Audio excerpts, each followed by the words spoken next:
Good morning, ma'am. Ma'am, yesterday po, the President announced about the reduce ng SSS and calamity loans po, ma'am. No? Sa interest rate po nila. And it will be effective po on July.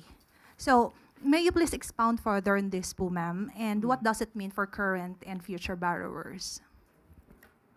Napakagandang pong balita niyan. Ito po ang nais po kasi ng Pangulo sa programang ito ay magkaroon po talaga ng poverty reduction. Kapag ka po nalaman natin na yung interest po ay bababa para sa mga kababayan natin na may kasalukuyang utang sa SSS, maganda pong balita yan.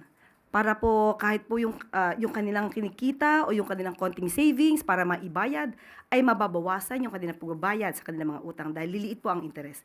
So, yun po yung nais ng ating Pangulo at ito po ay para sa mga taong bayan para po kahit paano maibsan ang kanilang kahirapan o nararamdamang kahirapan sa kasalukuyan.